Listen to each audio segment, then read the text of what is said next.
All right, good evening, everyone. We're going to go ahead and call to order the December 9th council meeting. Madam Clerk, will you please call roll? Councilmember Brightingham. Here. Councilmember Nguyen. Here. Councilmember Tran. Here. Councilmember Muñetón. Here. Councilmember Aristegui. Here. Mayor Pro Tem Dovin. Present. And Mayor Klumpenstein. Here.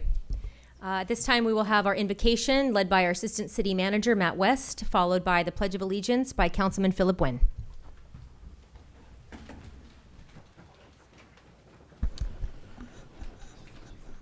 Please prepare yourself according to your faith. Dear Lord, as we gather for this final meeting of the year, may we take a moment of gratitude for the work accomplished, the lessons gained, and the service offered on behalf of our community. Grant us clarity and fairness in our deliberations tonight, and renew our commitment to the well-being of all who call this city home. And as we look to the year ahead, may it come with wisdom, cooperation, and a continued spirit of public good. We ask this in your name. Amen. Everybody, would you take down your head and your right hand on the heart and face the flag? I pledge allegiance to the flag of the United States of America and the republic for which it stands, one nation, under God, indivisible, with liberty and justice for all. Thank you.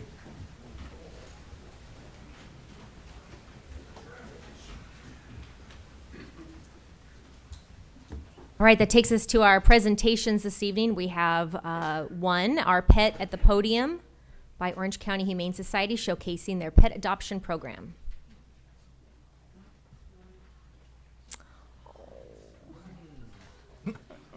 Hear the collective, oh. Yeah. Good afternoon, everybody. My name is Heidi Poe. I am the Animal Care Services Supervisor. I'm here with Holly and Dina with Angels for Paws Rescue, who work with our contracted shelter, the Orange County Humane Society. So we are here today to showcase 2 kittens that are available for adoption at the Orange County Humane Society. A little bit of background about these kittens. We don't know a whole lot, except we know that they were dumped in a box at one of our local emergency vets. They were left out on the front doorstep, and that's all we have. When we got them, it was actually on December 19th. And so we've had these kittens at our shelter for about 2 months now. When we got them, they were only about a month old. And so they're 2 months old now. They are adoptable at adoptable age. They're both females. One of them is named Tracy. The other one is Amelia. And they're sisters. There was a box of 4 of them. The other 2 are a little bit smaller, so we're keeping those at the shelter for now. But yeah, I will let our volunteers talk a little bit about them. So, like Heidi mentioned, these are, I think, like what, three months or 2 months? 3 months old kittens, and they were in a litter of 4. They're up for adoption. We strongly encourage people who are adopting cats or kittens to adopt them in pairs. A little fact that not a lot of people know, cats actually suffer worse separation anxiety than dogs. They get attached to their human they form a stronger bond, but because we don't have a lot of studies done on cats, we do it mostly on dogs, people are not aware of that. So if you're interested in adopting, please adopt too. That's what I do every 3 years, which could potentially cost for my divorce for my husband. I go and adopt a pair of kittens, so they're available. And sometimes we help the shelter with kittens that need like special surgeries and they may not have the funding, so our rescue comes in, we pull them, take care of the vet bills, and then put them up for adoption under our rescue. And we advertise them on our website as well. They're pretty tiny too. You can Yes. kind of see how tiny Kittens they are great for kids too. They're very calm too. They're very Yes. sweet. They are. They're actually very calm. Heidi, how old are they? 3 months. 3 months? Just about 3 months. And if somebody was interested in giving one of the best Christmas presents ever, where would they reach out, or how does that application process look?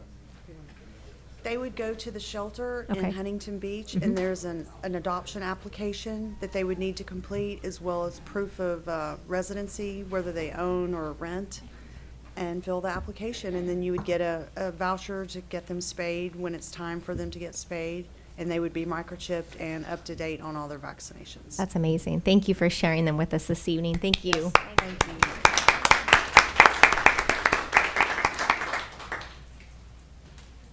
It's always a great opportunity to be able to see our little furry friends. Thank you again. All right, with that, that takes us to reorganization. Item number 2. Item number 2 this evening is selection of the mayor pro tempore position. There's no report or anything on that, is there? Cindy, did you? Madam Mayor, I would like to make a nomination if that's possible. I would actually like to nominate my colleague, Councilmember Philip Nguyen, District 2, to be our mayor pro tem for the 2026 year. Oh, I want to second that. I would like to nominate Councilmember George Prettigum. I'd like to second that. All right, so we need to take a vote on the first motion, and then we will entertain the substitute motion, correct? Yes. Okay, we can do a roll call vote. And again, this is to nominate Councilmember Nguyen as the mayor pro tem. So we'll take a vote. Councilmember Brightingham? Councilmember Nguyen? Yes. Councilmember Tran? No.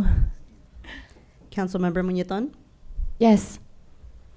Councilmember Aristegui? Yes. Councilmember Dovin? No. And Mayor Klumpenstein? No. Okay, motion fails with Councilmember Brightingham, Councilmember Tran, Councilmember Dovin, and Mayor Klumpenstein voting no. Okay, we will entertain the substitute motion at this time. Okay, substitute motion is to nominate Councilmember Brightingham for mayor pro tem. And Councilmember Muñetón? No. Councilmember, or Mayor Pro Tem Dovin? Yes. Councilmember Tran? Yes. Mayor Klumpenstein? Yes. Councilmember Aristegui? No. Councilmember Nguyen? No. And Councilmember Brightingham? Yes. Motion carries. We have Mayor Pro Tem George Brightingham. Thank you very much. Congratulations. I thought I was mayor pro tem for life. But Too late to nominate myself again. Congratulations. Thank you. Councilmember Nguyen has 2 more years, so it'll be his turn next. okay, very good. With that, that will take us into oral communication. No, wait. Yes, oral communication. All right, we do have a handful of cards. We will start this evening with Steve Sanders.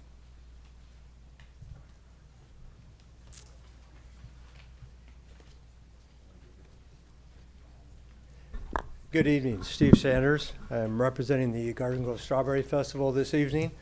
I'm the current president for this upcoming year. It will be our 66th annual. We'll probably be a little higher number than that, but with COVID and other times we have shut down. So we are going to be looking forward to that celebration, also the 70th for the city.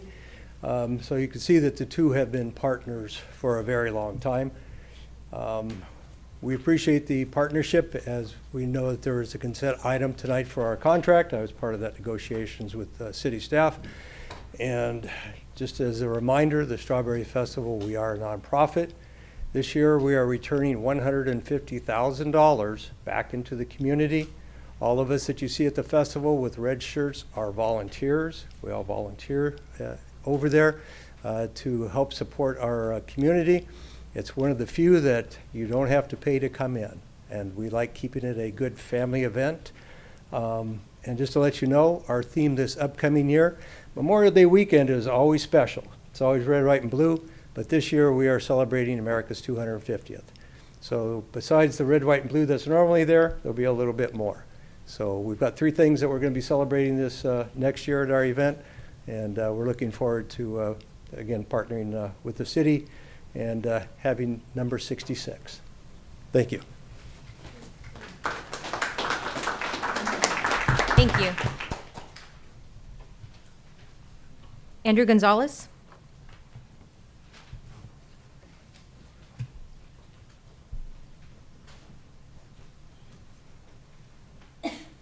Good evening, Mayor Pro Tem, congratulations, Council and staff. My name is Andrew Gonzalez with Los Angeles and Orange Counties Building Construction Trades Council. I am not as cute as a pair of kittens, but I will do my best this evening. I am here to speak in favor of consent item, our community workforce agreement, our successor agreement. I was actually here about maybe a year and a half ago when we were talking about approving the beautiful Civic Center project we're going out here today, which is being built on time and on budget. And imagine that could be every project here in the city of Garden Grove. But behind me tonight, I have a number of construction workers, many of them Garden Grove residents, ready and willing to work on the projects here in the city of Garden Grove. These negotiations are always easy. What we get from them, what we work into them. And I'm really grateful for the staff and their hard work helping us get here tonight. And I'm just looking forward to a really great Christmas present for all of us in the approval of tonight's community workforce agreement. Thank you so much. Thank you. Dave Everett.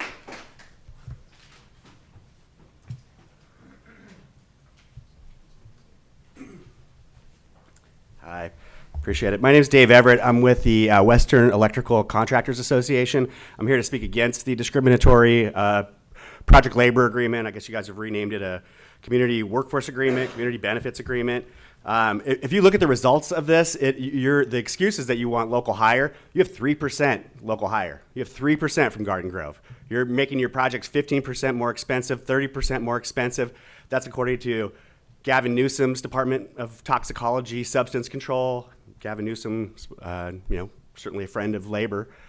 So the city of Pomona says it's going to be 30%. For 3% local hire, you guys are discriminating against 85 to 90% of the construction market. Of course, if you got rid of 9 out of the 10 McDonald's in the city, the remaining Big Mac at the one McDonald's, it's going to cost more. And so that's what you guys are seeing. That's what you're going to see. Nobody here has even bothered to do a cost analysis of the engineer's estimate versus the final cost of the project. You're so eager to give an early Christmas gift to your political donors that you won't even do the homework to find out if this was on time and on budget, like the previous person said. I guarantee you it wasn't.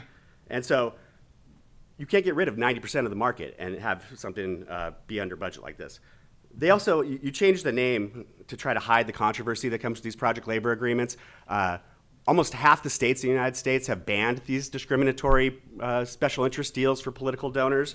The San Diego Unified School District passed a project labor agreement, and now the staff should listen to this. They're firing 20% of their administrative staff, so heads up. The city of Los Angeles is in a similar situation, the city of San Diego as well, because they're all playing politics with taxpayer money, just like this city council is going to do.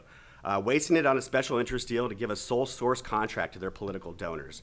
According to the chairman of the National Black Chamber of Commerce, PLAs discriminate against 98% of Black and Latino construction workers, which makes sense. If 90% of construction workers are non-union, saying that 98% of Black and Latino construction union or workers are non-union is not really that big of a jump of 8%. You say it's for local hire. You only have 3% local hire. I mean, what a ridiculous excuse to waste this money. You say it's for no strikes, but the Long Beach Airport had a PLA, and they also had a strike. You want to pretend it's for quality of construction? There was a PLA at Riverside Community College, and they had to shut down classes because they had mystery smells coming out of the heating and air conditioning units. So all these are just pretend reasons. All these goals are just pretend goals. The goal is 30%. They hit 3%. They didn't even get to anywhere near where they were supposed to get. The city of Harupa Valley has a goal of 65%. Why does Garden Grove only deserve a pretend goal of 30%? And then you only meet it with 3%? So there's no reason at all for this except to give a special interest deal to your political donors. And for 18 projects to only have 3% local hire from Garden Grove, pretending that the surrounding... Sir, your time is up. Okay, thanks so much. Appreciate it. Philip Ho.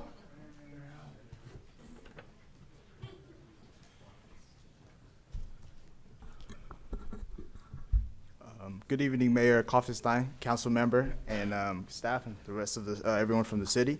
My name is Philip Ho, and I'm with our full-time staff, UN Lee, and we're here to represent Flower Street on historic Main Street, hosted by a nonprofit organization, VSA SoCal. For those of you who may be unfamiliar with Flower Street, it is a multi-day event that showcases floral installations and cultural spirit of Lunar New Year, bringing art, tradition, and community pride together on Main Street. This is our 4th year hosting the event, and as in prior year, the event will feature a signature flower installation along Main Street, performance stage for entertainment, and vendor booths throughout the event. Flower Street is proud to call Garden Grove home.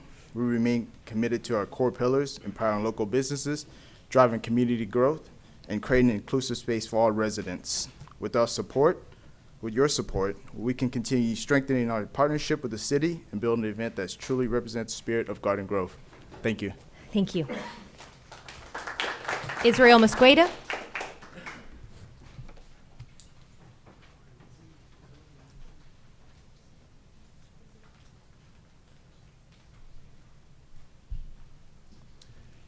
Good evening, council members. My name is Israel Mosqueda, and I'm representing the International Brotherhood of Electrical Workers, Local 441. I'm also a 14-year resident of Garden Grove. It was the fortunate opportunity I had to participate in a union apprenticeship that afforded me the ability to purchase a home in the area I worked in. Though I may not work with the tools any longer, I perform other jobs I find equally rewarding. I'm a board member for our apprenticeship, where I interview over 100 people a year for opportunities to learn a skilled trade with no tuition. The process is competitive. I see applicants who reside in Garden Grove, as well as surrounding cities and even counties. And more I'm seeing people with 4-year degrees. The ability to learn a trade is much more than getting a job. It's an investment into the people of the community. Benjamin Franklin famously said, "He that hath a trade hath an estate." And in the days of AI, these words have never rang more true. As a citizen of this city, I want to see our leaders invest in the people of the community, as you should want to see union leaders like myself doing our part. I want to inform you that we attend all job fairs associated with Garden Grove Unified School District and sponsor sports teams at local high schools just to raise awareness that these opportunities exist. I ask that you please join us in an effort to provide lasting financial security for people of Garden Grove by voting to renew the Community Workforce Agreement. Thank you. Thank you. Henry Hillenbrecht.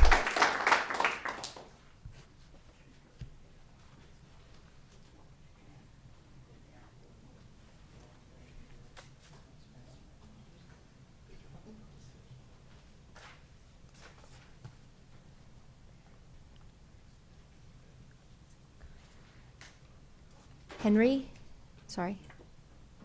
Henry Hillebrecht? Yeah. Sorry. That's okay. Yeah. Hi. Good evening, Council. Henry Hillebrecht. I represent over 1,000 members of Local 582, plumbers and steam fitters, and I just hope to ask that you guys extend the CWA. We have guys working right here. We want our guys to be able to work at home, close to home, so we don't have to be driving all the way out to, Riverside and Inland Empire. We got tons of guys that do that, and then they don't get to spend time with their families because they're trying to drive home. It'd be nice to have it, and it's worked out good. I just hope you guys can feel it to extend it for us. Appreciate that. Thank you. Thank you. Kyle Mason. Good evening, Mayor, Councilman. I haven't been here for a while. I've been fighting cancer, and I beat it. Good job. Now, unfortunately, you guys are going to have to listen to me for quite a while. We need help. We need to get that animal hospital closed or straightened out. They won't let their customers use the bathroom, so they're using my apartment building and the whole area for a bathroom. And the same thing along with the drainage ditch next to us. It's a freeway. Between Gilbert and Magnolia, it's unreal. I'm surprised you haven't pulled any more dead bodies out. There's a new store that opened up there on Walmart Way and Gilbert, and it's a game store. And it's got a lot of kids coming in there. That little wall that's in that parking lot in the back, it's not going to be long. You're going to find a kid that's going to flip over that wall. It's going to be down in that drainage ditch. They need to put a fence up in that area. But the number one thing I'm here for is basically the animal hospital. They need to let the customers use the bathroom instead of using our apartment complex. I don't think that's proper. Anyway, Merry Christmas, you guys. Thank you. Merry Christmas. Thank you. Christine Lopez Edis. Edis.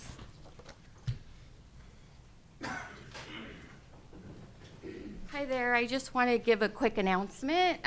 We're going to have here on behalf of the Brown Descents Car Club of Orange County, we will be having a car club toy drive giveaway on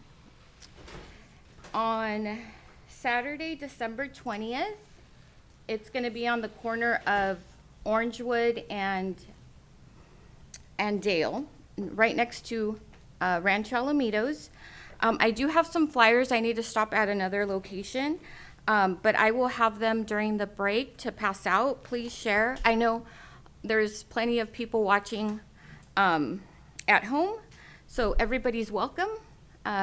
We do give out free toys. We have lots of vendors, and we have fantastic cars to see. So thank you. Thank you. That was it. Remember being there last year. It's a great event. Tony Flores.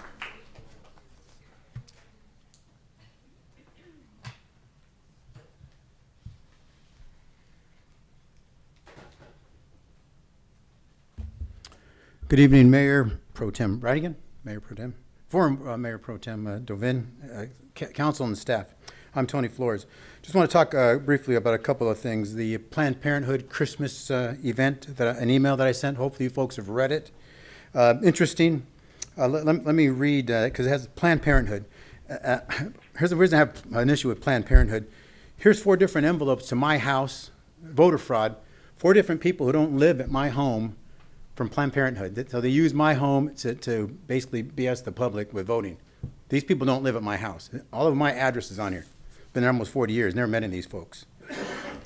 But as far as Planned Parenthood, let me read something here. The abortion industry has nefarious roots in hatred and racism. Margaret Sanger, the founder of Planned Parenthood, was a eugenicist who systematically targeted quote-unquote inferior races, end quote, for decades. She opened up the first clinic in black neighborhood in Brooklyn.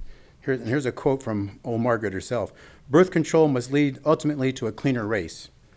I just find it appalling that Nazara Stigi and other folks, the young Democrats, would even support something like this. It's crazy. I mean, at a holiday party, all right, we celebrate Christmas because of the birth of Jesus Christ. So I think you need to rethink your position on that. We also, too, residents want to thank Lisa Kim and Mr. Matt West for meeting with us on November 17th regarding the complaint and the request for investigation. Now that we're violating 8314 of the government code, since we passed that anti-ICE resolution, we need to take action on that. Waiting for a response. Hopefully folks can get us to that pretty soon. If not, then the next option is the grand jury, which we don't want to do, but we're going to take those steps. We're going to be speaking with the FPPC, the OCDA, and the FBI, and we're preparing those complaints right now. But the first one is with the city, and we want you folks to take a look at that and do what we need to do. Thank you. Congratulations to Mayor Pro Tem Bradigan. You know, you've worked hard quite a bit. The reason I like that, George and I have known each other for years. We've not always agreed on certain issues, but there's always healthy debate, which is what we're supposed to be doing, not like the one-party system we got coming out of Sacramento. To be able to sit there and debate, former Mayor Pro Tem Dovin, him and I have known each other for years, not always agree on everything, but we can sit there and have a cup of coffee and do what we need to do for the larger betterment of our city. So hopefully your job will go as easy or as smooth as possible. I know you got some things to do here with the city and things that we need to actually focus on.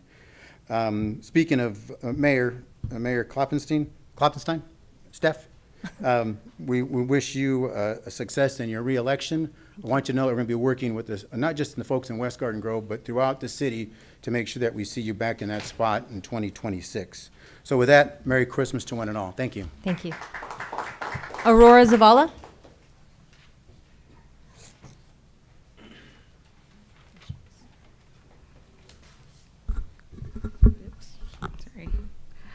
Good evening, Mayor and City Council members. My name is Aurora Zavala. I'm a mom of 4 girls, 3 of whom attend King of Kings Christian Academy, a small private school here in Garden Grove. It's located down the street on Trask and New Hope. And I wanted to share with you this incredible local option for families. King of Kings serves students from preschool all the way through 8th grade and offers flexible preschool schedules, including half-day and full-day options, as well as all-day kindergarten, which has been a huge support for working parents like myself. What makes King of Kings so special isn't just the small, caring environment. It's also one of the most affordable private schools in Orange County. I think it's the most affordable private school in Orange County. And that's all thanks to the church that subsidizes the tuition to make it accessible for all families. We even have 2 families that live all the way in Riverside and make the drive every day because of how much they value the education and the community here, which speaks volumes about the impact of this school. Our students come from diverse cultural backgrounds, and the school embraces that. The kids sing in English, Spanish, and Vietnamese songs during chapel and school events, which is a beautiful reflection of our community and that we serve here in Garden Grove. My girls are thriving, and our alumni often return to share how often they are prepared when they get to high school, whether they go to public or private school. And I'd love to extend an invitation to all of you to come visit our campus and join us for upcoming events. King of Kings truly is a hidden treasure that we have here in Garden Grove, and we would love for local families to know about this wonderful option in their own city. If anyone is interested in more information or would like a tour, please call 714-530-2152 or look up King of Kings Christian Academy. And with that, thank you for your time and all you do for the Garden Grove community. Thank you. All right, that is all the pink cards I have this evening. Anyone else wishing to speak under oral communication before we move into written communication? All right, with that, we're going to move into written communication, item number 3. This evening for item number 3, we have consideration of a written request from the Vietnamese Sport Association of Southern California for temporary street closures to host the 4th annual Flowers Street on Main Street on Friday, February 13th through Sunday, February 15th, 2026. And Community Services Deputy Director Janet Pelayo is here to provide that report. And members of the City Council. City staff received a written request on behalf of the Vietnamese Sport Association of Southern California, hereinafter referred to as Association, requesting approval of temporary closure of city streets for the 4th annual Flower Street on Main Street event, beginning on Friday, February 13 and going through Sunday, February 15, 2026, with operating hours each day from 9 a.m. to 10 p.m. For the past 3 years, the association has held the Flower Street on Main Street that has been a very successful 2-day event. The event has been hosted on historic Main Street between Garden Grove Boulevard and Acacia Parkway. Flower Street continues to be a meaningful community tradition, one that highlights Garden Grove's diversity, supports local businesses, and brings thousands of residents and families together each year. The event has featured signature flower structures and a stage with daily performances and entertainment. Additionally, this event meeting the City Council's priority to celebrate Garden Grove's cultural diversity. The association is a 501c3 organization that is in good standing with the IRS. In past years, the association has fulfilled event permit requirements that include insurance coverage, street closure approval from GGPD and Main Street merchants, and reimbursement for all direct costs to provide city support for this annual event. The proposed event route has been reviewed by the Garden Grove Police Department Traffic Division, who has agreed to provide staff support for the closure of city streets during the event. The proposed route will require the street closures on Main Street between Stanford Avenue and Acacia Parkway for all 3 days of the event. The street closure will be used to showcase the flower displays, as well as partial use of Village Green Park for a small performance stage and vendor booths that include food vendors, sponsors, and a flower marketplace. Approval of the proposed event will not result in a financial impact to the city, as the association will reimburse the city for all direct costs associated with police, public works, community services, and other staff support required for this event. It is recommended that the City Council consider approval of this written request from the Vietnamese Sport Association of Southern California. That concludes my staff report, and I'm available to answer any questions you may have. Thank you. Thank you very much. I can't see over there, but I see just the top of your head. Thank you very much. This is such a beautiful event that's hosted now. I think it's become a tradition over the weekend of Tet. I know thousands of people come and flood Main Street to see the flowers and enjoy the festivities. I enjoy attending as well. Colleagues, any Mayor? questions, comments? Yes. Yeah, and this comes up, I echo those. It's a really wonderful event. But I am curious, I remember last time we brought it forward and we'd mentioned it, did this go in front of the Main Street Commission? Because I'd like to get their input on how it's going. It's not a legacy event, so it would be nice to hear what the businesses have to say via the Main Street Commission. And I was under the impression that it would go to them this year after last year's vote.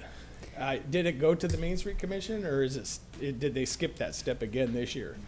So we do have representatives here if they want to add to my answer, but as far as I know, that the DBA has been informed about the event. However, this upcoming year, the location of the event is moving. It's going to be in the footprint that was used for the Foods of Garden Grove Live event, which is between Acacia Parkway and Stanford Avenue. So the merchants will not be impacted by the street closure. We will be working with the businesses in that proximity of space to also work with them during the 3 days for the closure, but the merchants were not involved in terms of having to sign off since the street closure is not going to be on the street that they're all located on. So. Well, fair enough. Yeah. Sounds good, and Yeah. I'll move it. Mayor? Yeah. Yes, I yes, of should course. One second it second, too. yes.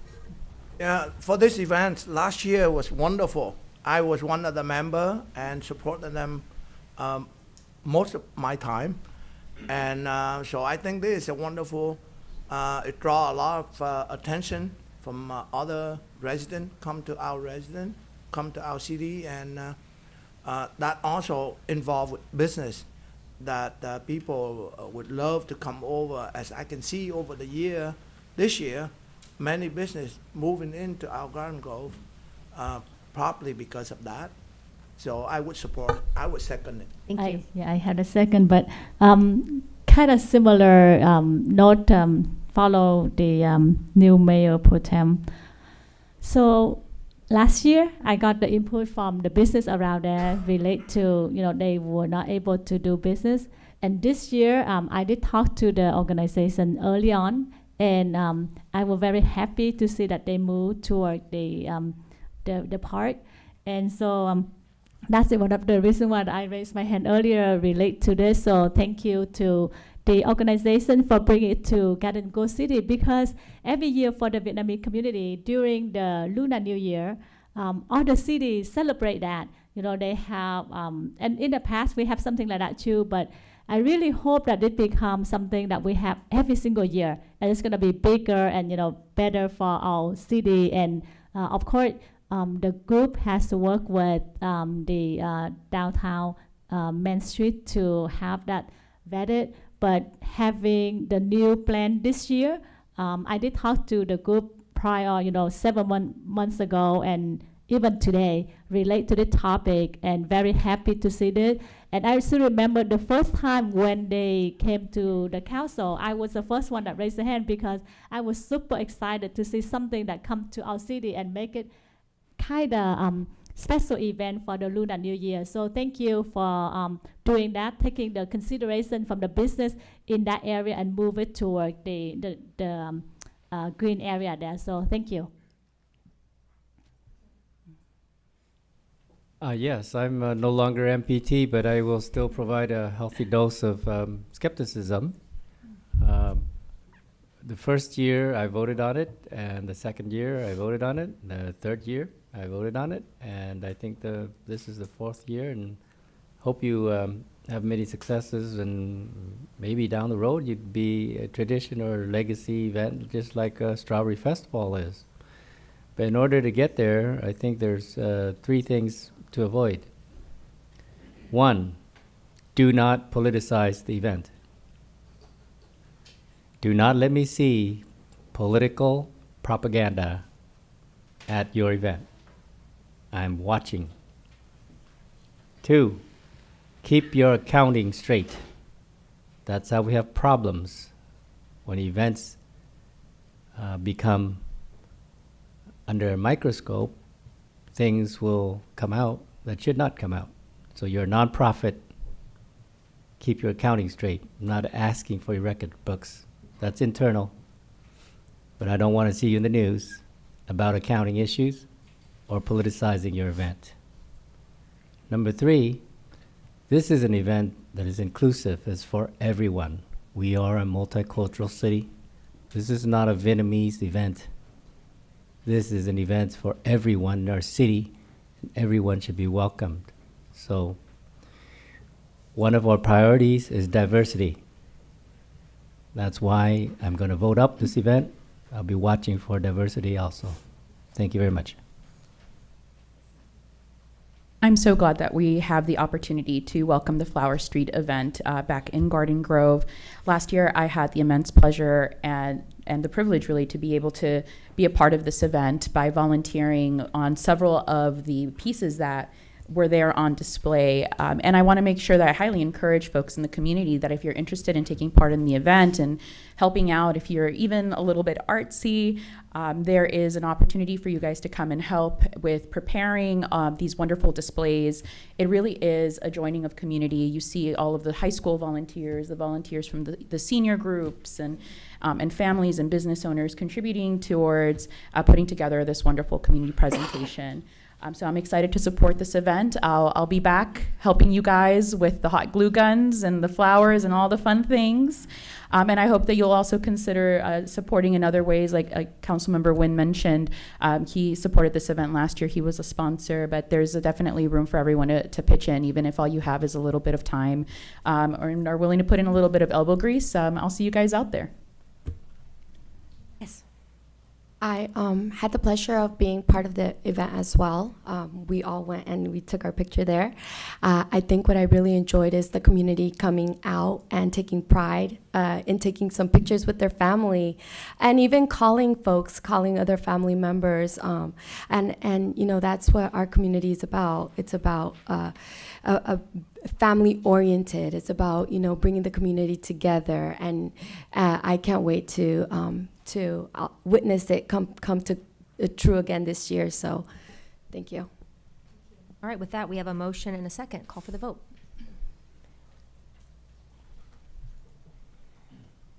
Motion received, 7 yes votes. All right, that takes us to item 4.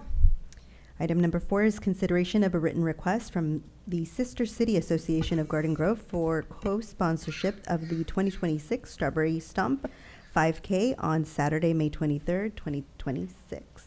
And Deputy Director Janet Pelayo will provide that report. Good evening again, Mayor and members of the City Council. Staff received a written request from the Sister City Association of Garden Grove for co-sponsorship of the 2026 Strawberry Stomp 5K. The event will be held on Saturday, May 23rd, 2026 on historic Main Street prior to the Garden Grove Strawberry Festival Parade. In addition to the parade route on Euclid Street and Chapman Avenue, the 5K will require partial closure of historic Main Street and Acacia Parkway from 6 a.m. to 10 a.m. The association is expecting approximately 1,000 participants for next year's event. The group is a local nonprofit organization that is in good standing with the IRS and has been serving the Garden Grove community since 1989. The association is dedicated to furthering the knowledge and understanding between Garden Grove and its sister city, Anyang, South Korea, while providing Garden Grove students a unique opportunity each year to travel abroad. The association also hosts youth from Anyang, South Korea as part of the student exchange program. All proceeds from this fundraising event will go directly toward the organization's 2027 student exchange program that will be sending Garden Grove students overseas and hosting the incoming exchange students from Anyang, South Korea. The cost to provide police and public works support, including additional street closure hours for this event, has been estimated to be approximately $15,000. This cost is calculated based on the 2 additional hours that are added to the existing street closure plans for the annual Strawberry Festival Parade and street closure safety measures set up along the route. The additional costs will be absorbed within the current department budgets Therefore, no additional appropriation is needed to co-sponsor the 2026 Strawberry Stomp 5K. It is recommended that the City Council consider the request from the Sister City Association of Garden Grove for co-sponsorship of approximately $15,000 for the 2026 Strawberry Stomp 5K that will be held on Saturday, May 23rd, 2026. That concludes my staff report. We do have representatives here from the association available to answer questions, and I can also answer questions. Thank you. Thank you very much for the report. Colleagues, questions, comments, a motion? I'll move it. I second it. I have a comment too. So I talked about it several times already. For past event, I got to volunteer doing a lot of things around meeting, people. And the one thing that still stood out for me at that moment is that the amazing support from our staff and our police. When it's closer to the time that we close the park, and can you imagine just a couple minutes, the whole park will clear because the amazing, well organized by the Strawberry Festival group and also our police and everyone. So you could see that everything going very smoothly, people enjoy, have fun, but the time that we end, the park clear so quick that I was so impressed. Like I couldn't imagine just 5 minutes, everybody was gone. And so that just tells us that how great the group, the Strawberry Festival group that have done this so many years. And of course, other thing that I enjoy was volunteering the time and meeting the student and the some other retiree, came back and support. So I'm looking forward to this and seeing the outcome of that when we have scholarship and different things that the Strawberry Festival give back to the community. So thank you. I believe we have a motion and a second. Call for the vote, please. Motion received, 7 yes votes. Wonderful. It's a fantastic event. It would probably take me like 4 days to complete a 5K at this moment in time, but it doesn't mean I don't support. I make sure to buy the merchandise, and it's a great day. Thank you. All right, with that, we will recess to our other legislative bodies.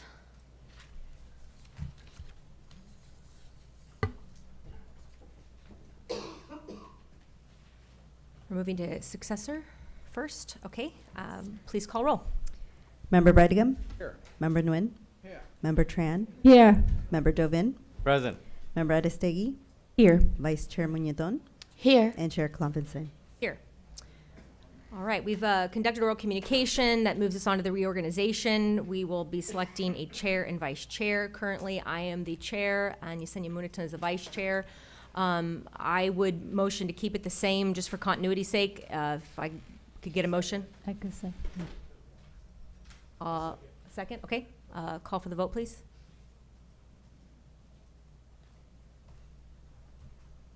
Motion received, 7 yes votes. All right, that takes us on to consent. We'll be receiving and filing the minutes held from November 12th. If I could grab a motion. Second. I have a motion and a second. Call for the vote, please. Motion received, 7 yes votes. All right, any matters from agency members? All right, seeing none, we will adjourn and head to our Industrial Development Authority. All right, we'll call the Industrial Development Authority to order. Madam Clerk, please call roll. Member Nguyen? Here. Member Tran? Here. Member Klopfenstein? Here. Member Dovin? Present. Member Muñetón? Here. Vice Chair Aristegui? Here. And Chair Brightingham. Here. Okay, we'll move on to oral communications. Was held simultaneously with the City Council. And we'll move to reorganization, selection of chair and vice chair. I do have a recommendation as Councilman Philip Nguyen is our new chair. I'll then second I could that. second it. And Yeah. keep Ariana as vice chair. And keep Ariana as vice chair. Sure. I'll add in another second just for good measure. All right, we I'll have a second motion it. and a second. Yeah. Are you okay with that, Ariana? I consent. All right. Motion and a second. Call for the vote. Motion receives, 7 yes votes. Madam Chair, or Mr. Chair. Thanks. We're on number 2. Read it. For the consent item, number 2, receive and file the annual report for the Industrial Development Authority. And this action item will be requested. I'll move consent. Okay, I'll second.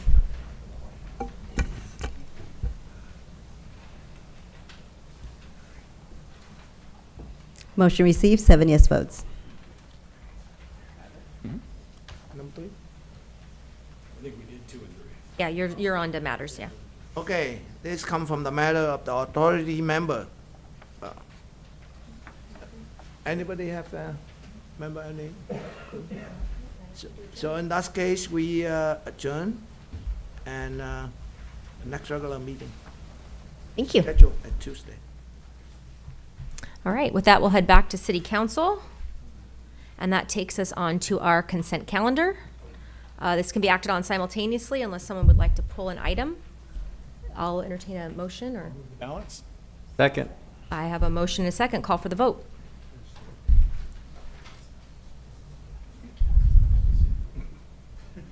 Motion receives, 7 yes votes.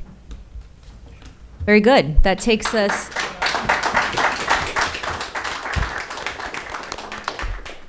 All right, that takes us into items for consideration, number 18. Yes, this evening for item 18 is a award of contract to One Corp Striping Services LLC for on-call street striping and sign installation services.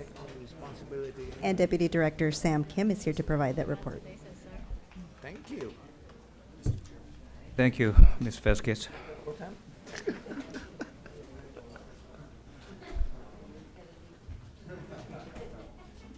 Yeah, I want more responsibility, so now I got it.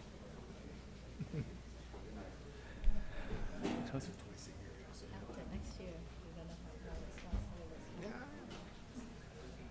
I having fun no matter what. Madam Mayor and members of the City Council, tonight City Council is being asked to review and approve a contract to One Corp Striping Services for on-call street traffic striping and sign installation program.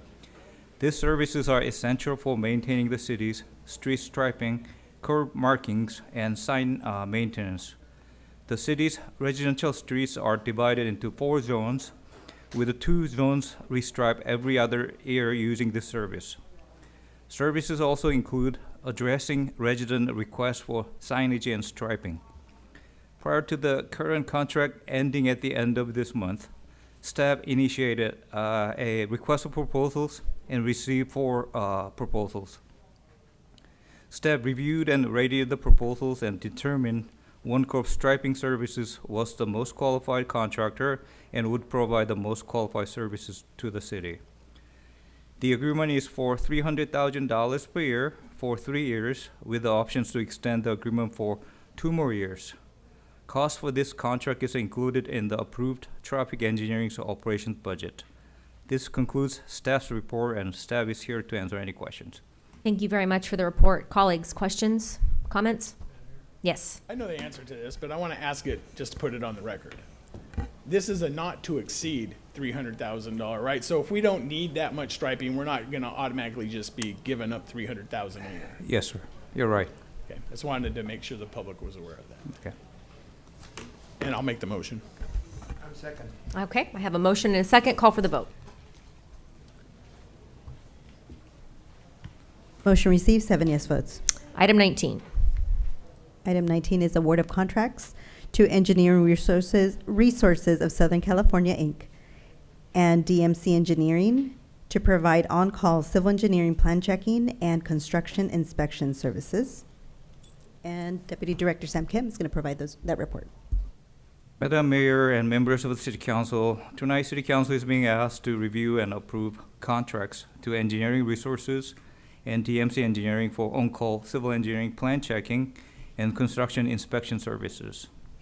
In 2021, 2 vacant positions in the land development section were eliminated, With a limited staff and to keep up with the ongoing growing demands for development activities, it has become necessary to utilize consultants to support civil engineering plan checking and construction inspection services. These services include checking grading plans, street improvement plans, tenant improvement plans, water quality improvement plans, tentative and final parcel and track maps, lot line adjustments, legal descriptions, site construction inspection, and survey and easement documents. With the current contract nearing its term, staff initiated a request for proposals and received 4 proposals. Staff reviewed and rated the proposals and determined Engineering Resources and DMC Engineering were the most qualified to provide this consulting service to the city. The professional services agreements are for $350,000 per year for each consultant, with the options to extend yearly for 4 more years. The costs associated with this service is included in the adopted land development section operation budget. This concludes staff's report, and staff is here to answer any questions. Thank you again for the report. Colleagues? Yes. Yes. And again, we lost 2 positions. Yes. And, this is sometimes what I think, with city government, we eliminate 2 positions that we're probably making, $150,000 a year. I'm going to go out on a limb and just guess. And then we replace them for $350,000 a year to go outside and get an outside. I mean, wouldn't it make more sense to just hire our people back? I'm not so sure. With the overhead and all this stuff, I don't know the exact cost. Okay. I think that's something we should explore. I mean, it seems to me at a cost, and I don't know, how much do we average use of this service? Do we use the entire 350,000 or? Actually, this is probably up to 350 per year, but we have 2 consultants on board just in case any increase volumes of plan check and stuff. But I think we use about 350. So we pretty much use it every year then? Yes. The max, okay. Yeah. Then maybe it's something that we should look into, staff should look into, if this is cost effective. I mean, sometimes it's better to have our own people at a lower cost doing these things instead of going out at $350,000 a year. Just gonna go out on a limb here, but a full paid position with benefits and whatnot would probably be considerably less than this. So I'm just putting that on record. That might be something we look to in the future. I'm not poo-pooing this because we definitely need it now, but we should kind of think our. Sure, we'll go back and look into it, sir. And with that, I'll make the motion. Okay. Oh, Yes.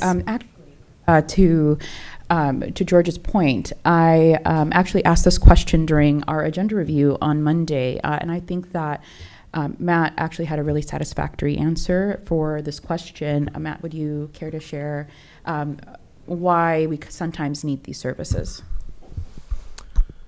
Yes, council member. So typically in all the operating departments, engineering and planning and building typically have the most ebb and flow as it relates to the increase and decrease of activity. And so during the down part of the pandemic, it was wise to reduce. And so in order to smooth out those ebbs and flows, consultants really help those padding. But certainly that is something that we do look at on an ongoing basis to make sure that we're adequately staffed. But sometimes by the time the activity is going, you staff up and then you start to see the next wave come down. Now you've got full-time positions on the books.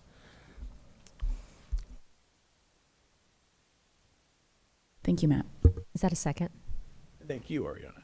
That is a second. Okay. We have a motion and a second. Call for the vote, please. Motion received, 7 yes votes. Item 20.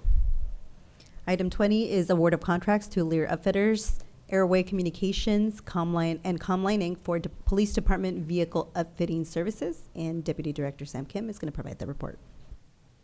Madam Mayor and members of City Council, tonight City Council is being asked to review and approve contracts to Lear Upfitters, Airwave Communications, and Comline Incorporated for Police Department Vehicle Upfitting Services. The Public Works Department utilizes only one vendor at a time for police department vehicle upfitting to keep the work consistent from vehicle to vehicle. The use of one vendor at a time has caused longer lead times. The other two vendors utilized over the last 10 years have acquired substantially larger contracts from other agencies and have prioritized other agencies' vehicles, hence causing delays on the city's job requests. The Public Works Department currently has a backlog of about 15 vehicles that are waiting to be upfitted. This delay poses a significant issue for the police department, as this leaves no spare vehicles for officers to utilize should the current fleet vehicles become inoperable. To avoid further delays and ensure community safety, staff is recommending to forego the formal bidding process under the municipal code and award contracts for 3 informal bids received. The contracts are for Lair Upfitters for $100,000 per year, Airwave Communications for $150,000 per year, and Comline Incorporated for $200,000 per year. All 3 contracts have the same length terms, including an initial 3-year term with the 2 additional option years. This will be funded through a fleet management fund. This concludes staff's report, and staff is here to answer any question. Thank you again for your report. Colleagues, questions, comments, motion? Madam Mayor, I just want to again clarify, this is a total cost of $200,000 a year, and I think when you hear that staff report, it might be alarming. It's not $200,000 per vehicle, it's per year for all the vehicles. So just wanted to be sure the public was clear on that. And with that, I'll make the motion. Okay, any other comments? All right, motion and second, call for the vote. Motion received, 7 yes votes. Item 21. Item 21 is authorization for the issuance of a purchase order to Oleth Ford, Inc. for 3 new trucks and 3 new vans for various city departments, and Deputy Director Sam Kim will provide the report. Madam Mayor and members of City Council, tonight City Council is being asked to approve the purchase of 3 new trucks and 3 new vans from Oleas Ford Incorporated through the Sourcewell Competitive Purchasing Bid Program. The Public Works Department Vehicle Maintenance Section currently has 6 vehicles that meet the city's guidelines for replacement and were approved through the budget process. The vehicles being replaced are from Public Works, Police, Community Services, and Finance Departments. Based on the results of a recent Sourcewell competitive bid program, Oleas Ford Incorporated is a lowest bidder. The total cost to purchase these vehicles from Oleas Ford Inc. is $434,122.41. Funding is available in the adapted fleet management budget for this fiscal year. This concludes staff's report, and staff is here to answer any questions. They're not giving these things away for free, that's for sure. Comments, questions, colleagues? Again. One second. We had another hand here. Go ahead, Philip. I'll start you. On the agenda review yesterday, I can see that all the truck that we have is old. I'm looking at 2008, 2013. So it's real old. It's time for us to upgrade and to the new one, so our worker can do better job. And I would forward it. Thank you, sir. Take that as a motion. Yeah, and I'll make the Overtime. second. I Okay. just wanted to add a clarification question. Again, this is funded through the fleet fund, not through the general fund, correct? That's correct, sir. And just want to make that clear. Any other comments or questions? All right, we have a motion and a second, call for the vote.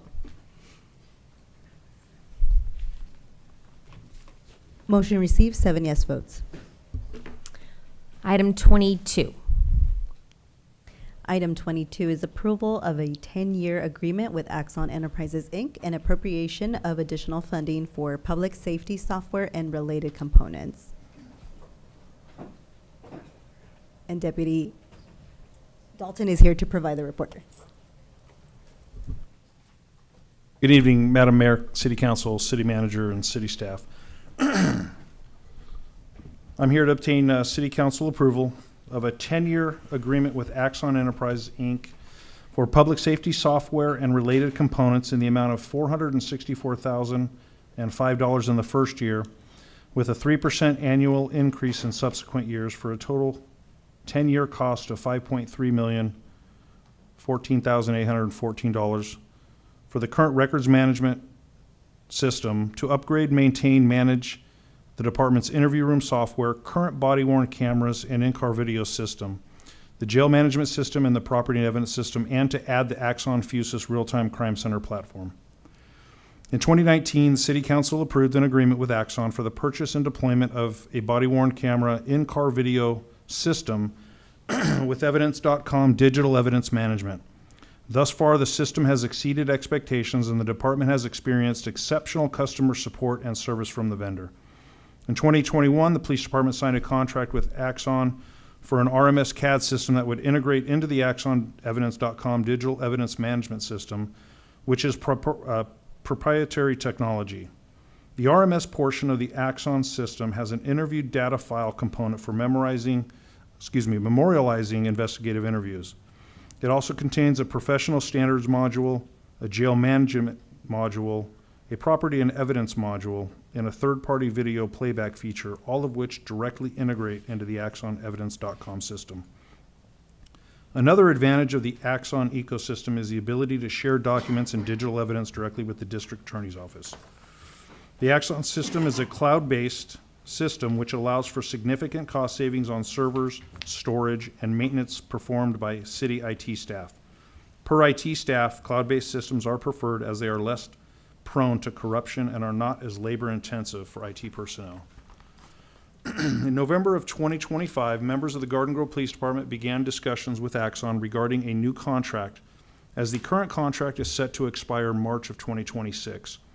During these discussions, Axon advised the police department of a new pricing model that they were implementing to all new customers and contract renewals. The pricing model consists of reevaluating the cost of current technology deployed by the agency as the starting point of the new contract, and then including a 3% year-over-year increase to each subsequent year of the contract until the term of the contract expires. In these discussions, the police department requested to add Axon Fusus to the project, a new technology from Axon that will enhance the overall public safety plan moving forward. Axon Fusus is a real-time crime center platform which integrates video and other data from various sources, including public and private cameras, drones, and Axon's own body cameras, into a single view. It helps improve situational awareness and incident response for law enforcement and first responders by connecting different public safety technologies to provide a unified and comprehensive operational picture. Because of our continued partnership, Axon has agreed to provide the police department with 5 outpost fixed LPR cameras, as well as 1 year of on-site technology services through their TAM, or Technical Account Manager program, at no additional cost. During the contract review, the team and the police department strategically worked together to structure the contract in a manner that allowed us to take advantage of Axon's bundled pricing, which resulted in a cost savings of $3,617,717.49 over the life of the 10-year contract. In order to take advantage of the bundle price savings and the free services outlined above, Axon is requesting that the contract be executed by December 31st, 2025. The new contract would not be effective until April 1st, 2026, when the old contract expires. Axon offers advanced technology and continuity of service, which helps the police department to efficiently continue and improve operations. Therefore, the police department is requesting that the City Council determine it to be in the best interest of the city to forego the bidding process and select Axon Inc. as the vendor for this service. Axon's pricing structure for its technology and evidence management services is influenced by multiple market-driven factors, including labor and manufacturing costs, software development expenses, and continuous technological innovations and advancements.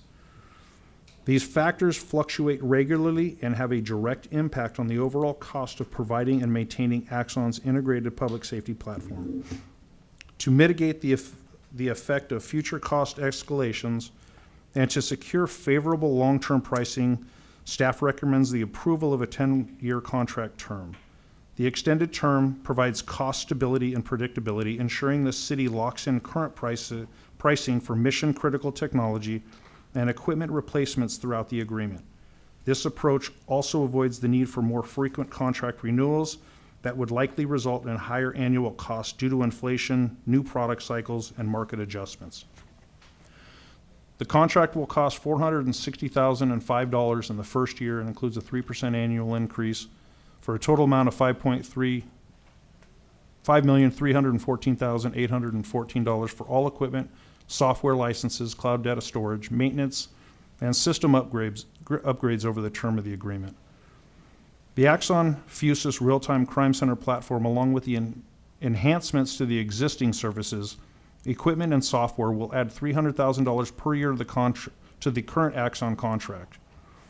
The police department's existing operating budget for the Axon contract is $165,321.22 in fiscal year 25-26 and $184,151.24 in fiscal year 26-27.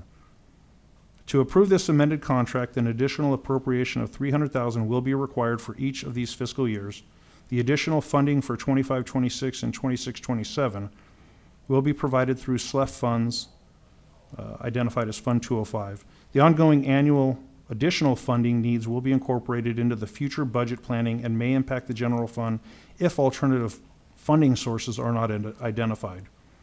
It is recommended that the City Council authorize the request to dispense of the bidding process in the best interest of the city pursuant to the municipal code, approve the amendment in the amount of $5,314,814 to the Axon Master Services and Purchasing Agreement to extend the term for 10 years, and approve additional allocation and appropriation in the amount of $300,000 for fiscal year 25-26 and 26-27 in Fund 205, and authorize the city manager or designee to execute the agreement and make minor modifications as appropriate. Myself, as well as representatives from Axon, are present for any questions. Thank you, Chief Alfaro and Deputy Chief Dalton. Thank you for the robust and very thorough presentation on this and report. Colleagues? Yes, Councilwoman. In all the items that we reviewed today, this one actually stood out for me just because we're gonna, lock in for the $5 million or so. But after review the detail, especially this is so short, so we really have no other choice. And also because of going to the detail report, see the mission critical, the thing that they're gonna give, the upgrade, and also the cost saving that we're gonna have. And so, for me, when we make a decision on this one, we trust the IT and the police department did the good review and, have that negotiation, try to get the best that we could get for our money. But thank you for that detail, so that way we know, okay, why are we making this decision? And so, like I said, we really have no other choice. This is so short. And so just make sure, we look into that and whatever else, like we said that the city manager would be able to have that minor, change as needed. But thank you for that detailed report. Thank you. Sure. Yeah, the old adage, you get what you pay for. And I can remember being a young councilman sitting on this dais, and the PD came to us with this video system that they wanted us to approve. And I knew it was garbage. I knew it, but it was cheap. And I think I was the only no vote on that. I'm like, and I'm so glad you went with Axon finally. And I know we got caught holding the bag with that because it didn't work. The batteries didn't last. It was hard to share it. You couldn't, it was just one problem after another. And I knew it going into it, but it was cheap. And that's what you get when you try to, cut corners and save a nickel. Axon, the quality is beyond belief. It's pretty much the universal software in law enforcement and in the court system and, the DA's office. Sharing these things is very easy to do. The software just integrates amongst all these entities, making it very, very convenient. yeah, it's expensive. Our community passed Measure O, and the vast majority of that money is supposed to go to public safety.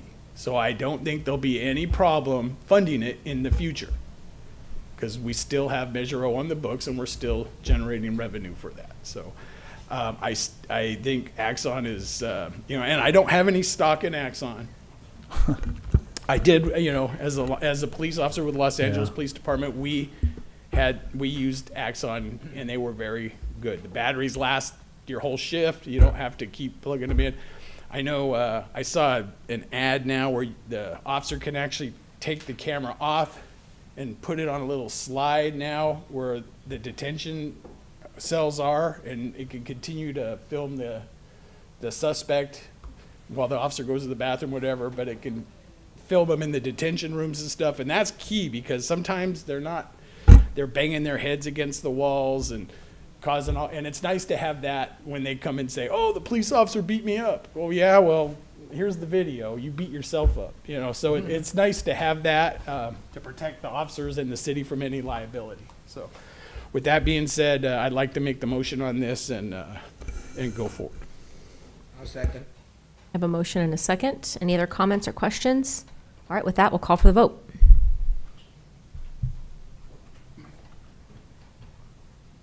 Motion received, 7 yes votes. All right, this takes us on to item 23. If you would just read the item and then I'll make a comment. Item 23 is the receive and file the Garden Grove Police Department's annual military equipment use report for the period from September 2024 through September 2025 pursuant to California Assembly Bill 481, 2021. And Chief Mayor Alfaro. Yeah. Actually, no, this okay. this was originally slated for the consent. This is an item that comes back annually. So at this time, I'm gonna waive the staff report and just motion that we move it. Second. If there's no other conversation of that, call for the vote, please.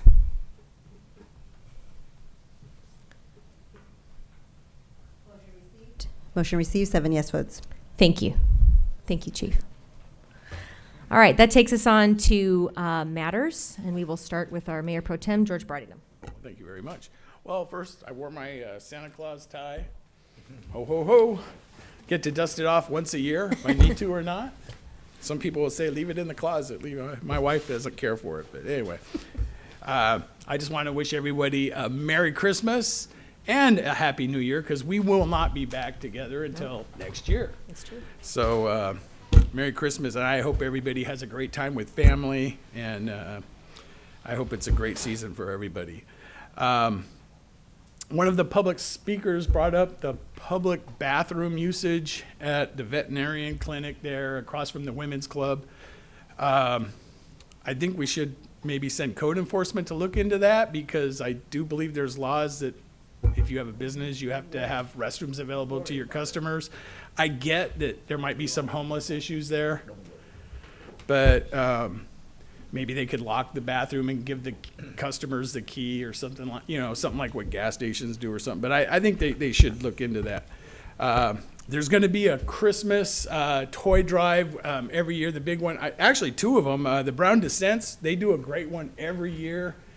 I've been able to make the last 8 of theirs, and they're really good. And that was talked about earlier. But also, Kiwanis Club of Garden Grove, and they've actually incorporated a lot of the other service clubs this year. So you got the Lions, the Rotary, the Women's Club. I think the Moose Club is involved. Anyway, they're all getting together to make this a huge toy drive this year. So Friday night, this Friday, at the car show here on Main Street, the Kiwanis and the other service clubs will be there. If you have a toy or a game or something you'd like to contribute, please do so. The nice thing about this is all those stay local. All those are donated, go to the local boys and girls in our community that would otherwise not have such a joyous Christmas. And so we want to really make sure we get out there. And I hope to see all you guys out there. I'm actually going to have to make a trip to Fresno tomorrow, and I probably won't be able to make it this year. But I hope hope you folks can make it out there and bring a gift and put it in the bucket. So, and Santa will be there, by the way. So, you know, bring the kids. And that's about all I have. Thank you. Councilman? Yes, at first I congratulate Mayor Pro Tem Bradigan. And also, I would like to thanks to nominate me for the Industrial Development Chair, and make sure I will continue live on your legacy. For tonight, I'm very happy because we able to award a lot of things that actually help our city and our police department doing better. But one thing that I want to actually I want to mention that from a couple weeks ago experience that I call see something, say something. Yearly, numerous residents suffer injury due to the damaged sign and uneven walkway. A substantial amount of tax dollar is spent at addressing these incidents. If you encounter the resident, if you encounter these hazardous area, please report to us at ggct.org, and our public worker will rectify the issue promptly. Please contact us, report to us, let us know what's going on. We can save a lot of tax dollar that way. Thank you. Great, thank you. Councilman? Before I start my item, there was a lot of events that we participate attend the last couple of weeks.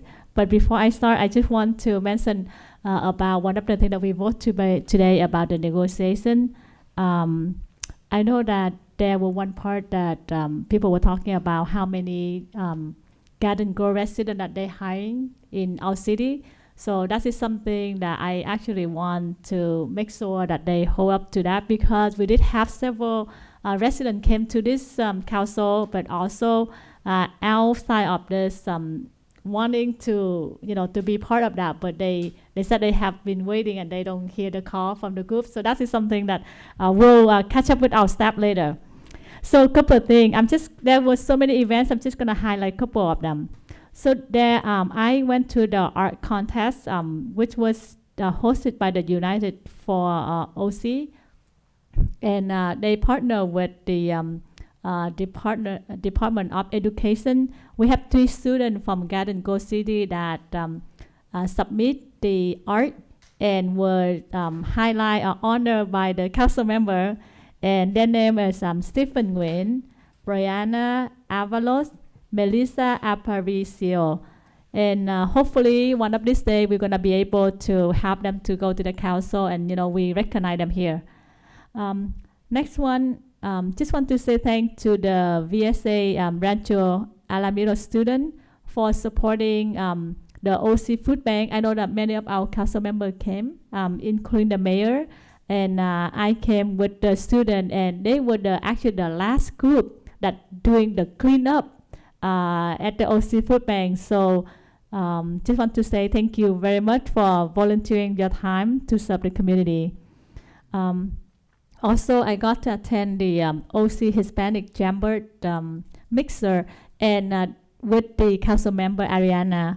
One thing that I learned from that, not just supporting the community, but they actually provide a lot of free things and support. For example, like if we have event, youth event, or different non-profit group event, they would be able to support and provide financial support too. I got to represent our city at the chess tournament in our city. I was very surprised that there were more than 600 people that came and compete. 600 something? That was amazing. There were so many trophies to give out. And I went a couple of days. Each day you're gonna see, see a different group. There were people from other countries that came to compete here. So So just want our residents to know that that's it in our city. We have the chess club. We have the places that you could send your children to go there and learn and compete in the future. I also attend the OCFA academic graduation. That was amazing. My first time. So next time, if any of the council member have a chance, please come and join. I was so impressed with all the things that they have done, and council member Mayor Pro Tem William were not able to attend due to family, but yeah, your name was mentioned there, and I felt just so honored. My first time there for that event, so recommend for our council member here to come next time. They were during Thanksgiving event. Thanksgiving time, and so I was able to bring some turkey to the firefighter at Station 80. One thing that they were asking is that almost every station they're asking for a set of knife. They were not able to cut the turkey and they said that not just that station. They said that nobody know about that, but they need new set of knives. So I said I'm going to go to the council meeting and bring it up. So hopefully someone will listen to this and help them with the knife. But also I get the opportunity to sit down with the group and learning about a lot of issues in my district, or just the city as a whole relate to the homeless.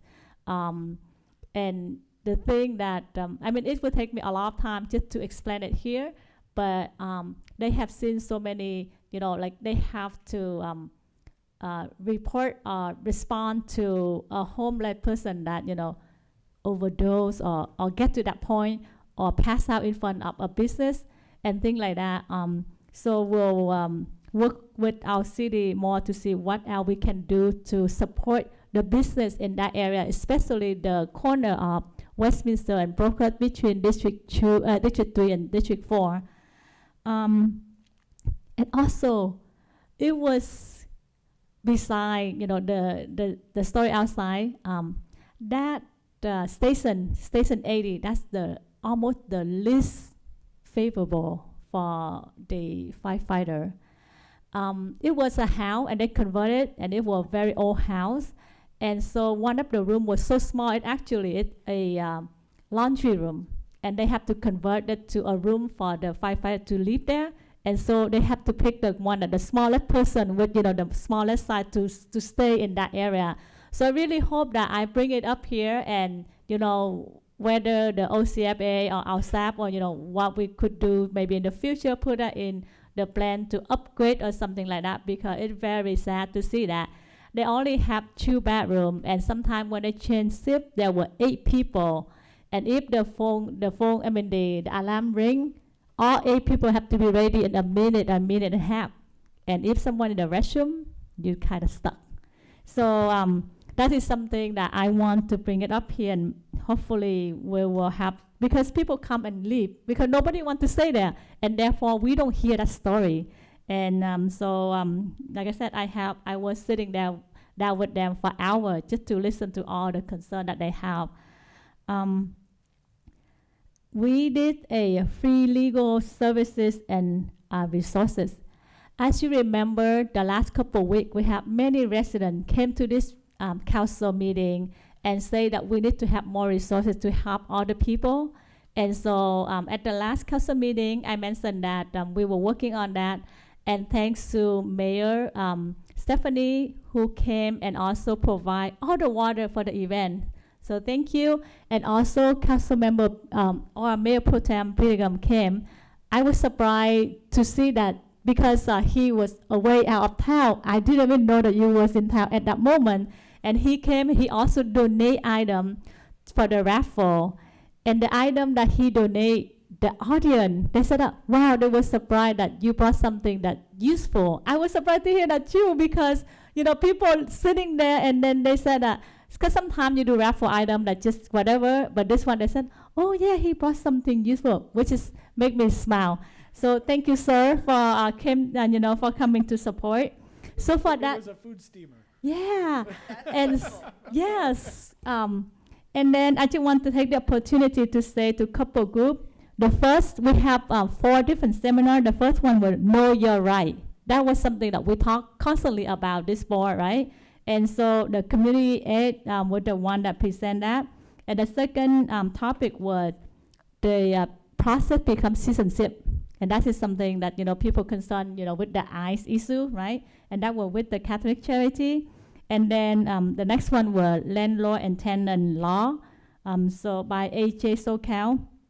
And last one was by Saulen on the mental wellness practice. So thank you for all the speakers. And then beside that, we also have the sponsor WOW Law Group, JD Law, Dr. Natural, and Fidelity Title. Thank you for your donation. We were able to give out 100 bags of rice and many gifts. And so, other council was there and seeing that in action. I was hoping we have more other council members to come, but I just, everybody was busy. So, but thanks to the mayor and Mayor Pro Tem. So those are what happened, things that coming up. First, I just want to talk about a couple items that we are working right now related to issue in my district. The trash issue beside the CVS, we thanks to the resident to bring that up. And this is something that just so the resident know that our code enforcement and public works working on that. Hopefully, we're going to make some positive change and make the business owner to hold accountable for making sure that they taking care of their trash and get it clean. Second one is the coyote. Thanks to our staff and thanks to the resident. Whenever you have the issue, like Council Member Philip Wynn said, report that. We have the app, so you report, and that's how we could track the issue and be able to take action. So our staff working on that. And then last but not least is the holiday decoration. So our staff have, Gatlinburg City have a link on our city site. If you see any houses, and I recommend other districts too, if you have any house that have a nice decoration from outside, please take the picture and submit them for the nomination. I myself will donate $100 for one of the popular vote one, and I also got a $500 gift for your beauty service work. And then another $300 cash for first, second, and third place. So please make sure that you submit your picture on our CD site. You have until December 15 to do so. I am planning to, the next couple of days, I'm planning to drive in my neighborhood and taking picture and submit. And I hope, all other council here do the same thing or recommend or encourage the neighbor to do that. Well, we don't see each other again, so happy holiday. Thank you. Thank you, Mayor and honorable council members. Congratulations to new Mayor Pro Tem. I thought I was Mayor Pro Tem for life, but I guess I guess that's a rotation basis, and it is your last year. You will be termed out, so I think it's a blessing for us to have you as Mayor Pro Tem, and then we'll keep rotating. So I think that's good practice, and thank you, my fellow council members and Mayor, for allowing me the privilege of serving as Mayor Pro Tem for the year of 2025, and we're closing out the year. Hopefully 2026 will be a much better year, but as a recap, 2025 wasn't all that bad. I think we did a lot of good work for our city, and we have to congratulate ourselves as we close out the year. Especially, we just voted on the community action, community workforce agreement. I think that's a very important piece of legislation, and congratulations to everybody who worked hard on that, the leadership of the unions and the tradesmen and people who showed up tonight. And I probably would have been good that they would have spoken to the agreement, but they had very strong supporters, and I'd like to thank Assembly Member Philip Chan of the 59th District, who sent in a letter in support. Thank you, Assembly Member Philip Chan. Thank you to Assembly Member Tri Ta for sending a letter in support of our community workforce agreement. It's very valuable and important for us to get your input. And also Congressman from the 45th District, Derek Tran. He also wrote a very strong letter in support, and we thank him for his leadership. And I hope all three of our leaders who I mentioned tonight will come and speak to us in 2026, especially our Congressman. We've looking forward to your re-election. So Congressman Derek Tran, we look forward to your support in and around Garden Grove for many projects, as you have in the past. We look to you to help us with the resources from the federal government. And we do feel that sometimes it's very tenuous with the federal government right now. I thank you, all of the people who showed up week after week, month after month, in support of a resolution that we passed. And I want to update that we do have an information resource hub coming. I've asked for it by the end of the year, and at the highest executive level of our staff, we have appointed Sean Park, Assistant City Manager, to work actively, proactively on that project, and we will be having something to show for it by the next meeting in the new year. So we should have the website or web page up with vetted links to resources for people to access. So that's good news to round out the year. And lastly, I'd like to congratulate ourselves for everybody who served, I think, with distinction. We've heard it twice tonight that sometimes we don't always agree.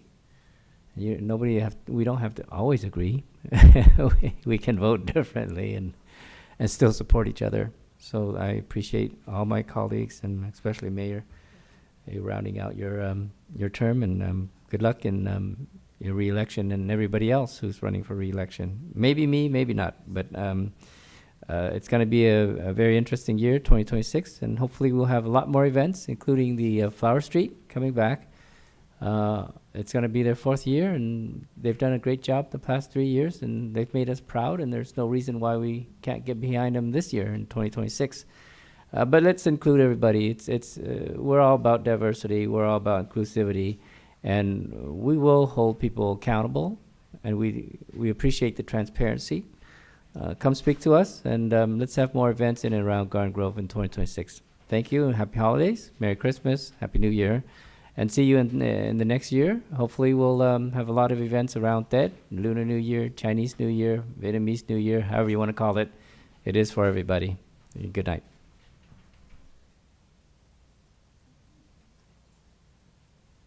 Good evening, everyone, and happy holidays.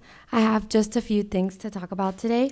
First, I want to ask a question on regards to how the process for setting up and publicizing our immigration resource page. Thank you to Joe for bringing this up. I just kind of want to get some feedback in regards to, if I may, please.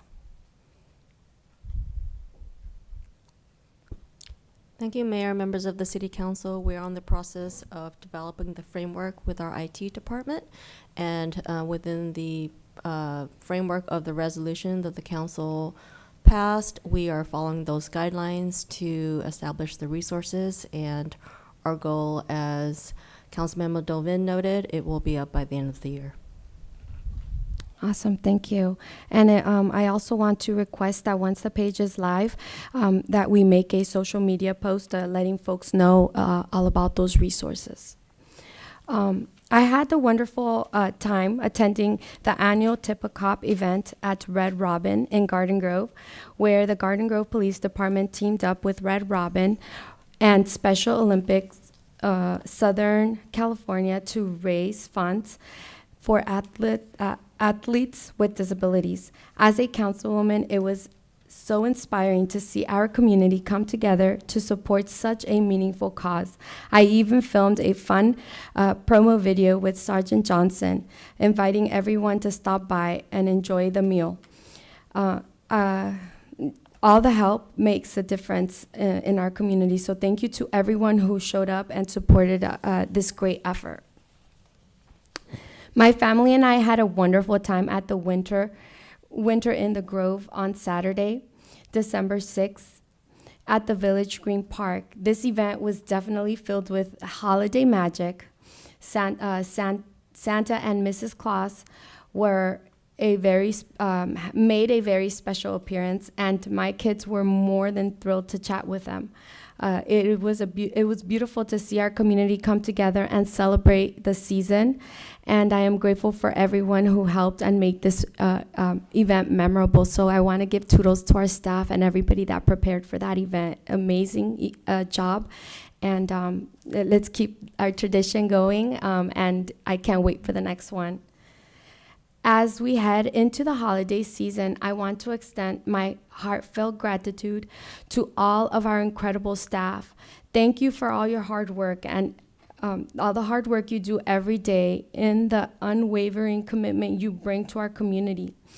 I hope each of you finds time to rest and enjoy company with families and family and friends. It's been a joy to attend so many holiday events throughout District 5 in our community. The spirit truly is something to celebrate. I'm especially excited for tomorrow when I will be hosting my annual Pokemon card event. This year, it will be at Crosby Elementary in District 5. This event is always a highlight of the season. I want to give a special thanks to the Garden Grove Police Officers Association for helping financially and sponsoring it. I also want to recognize Garden Grove Unified School District President Nguyen for also pitching in. And I also, and lastly, I give kudos to my colleague Ariana, who will be joining Walter for the wonderful Pokemon giveaway at Riverdale as well. So your contributions make this celebration possible and meaningful. Wishing everyone a warm, joyful, and restful holidays this season. That'll be all for me. Thank you. Hello, everyone. And as many of you know, or for those of you that don't know, I am in fact a Pokemon master. So when my colleague Yesenia and school board member Walter Muñetón reached out to me about participating in this wonderful giveaway, I was like, I'm in. I'm ready to go. So I'm very excited to be joining in this wonderful tradition and bringing some Pokemon cards and some gifts to the kids in District 6. If you guys are interested in pitching in and helping us out with that, you guys are more than welcome. We've had some folks give us some donations of things that we can give out, and so I'm really appreciative of everyone that's contributed towards that. I'm really looking forward to participating in the fun. I've donated to this before when Walter was doing it just on his own, and I'm really, really excited about it. I really hope that everyone has a wonderful Christmas, a happy New Year.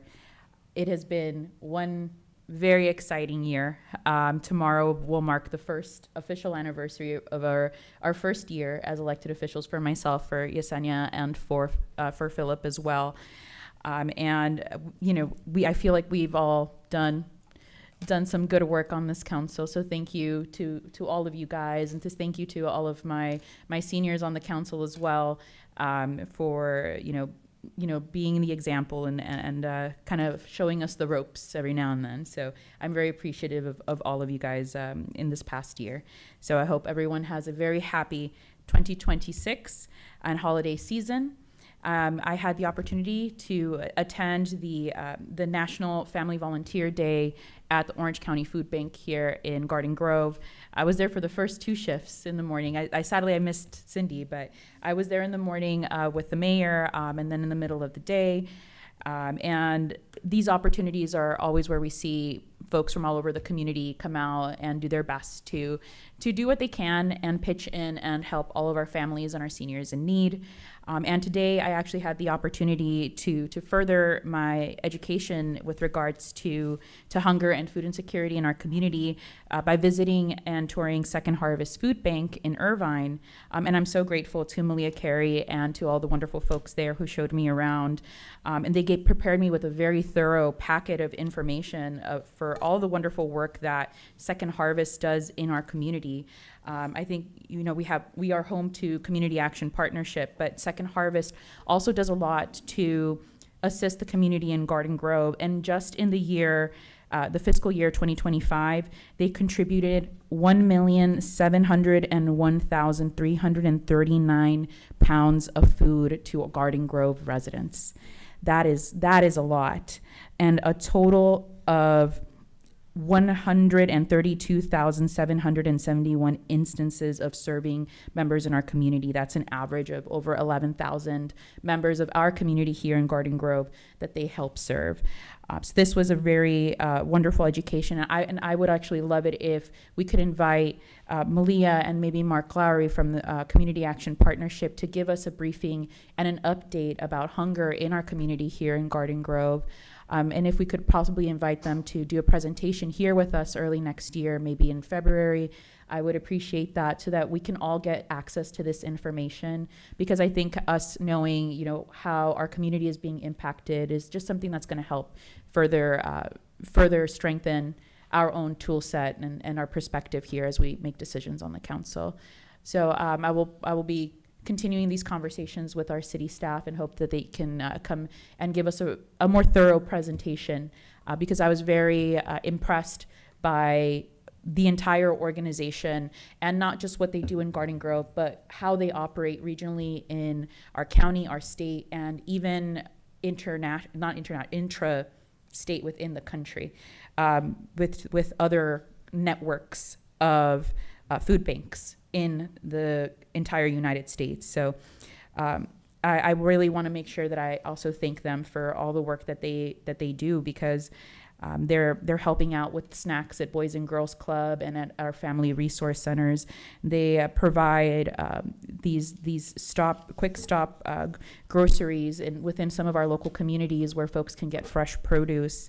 And of course, they help support many of our local community organizations like the Korean American Seniors Association, the Islamic Society of Orange County, and many houses of worship and faith in the Christian denomination as well, such as St. Columban and St. Olaf, just to name a few. The list of who they impact is very, very long. That's just like the tip of the iceberg. So I know between Second Harvest and Community Action Partnership, they're both doing so much for our community. With that, I wish all of you guys a Merry, Merry Christmas and a Happy New Year. Thank you, colleagues. About a year ago, several of us were being sworn in for our respective terms as mayor and council members. It's unbelievable how fast the year has gone by, but we have been very busy.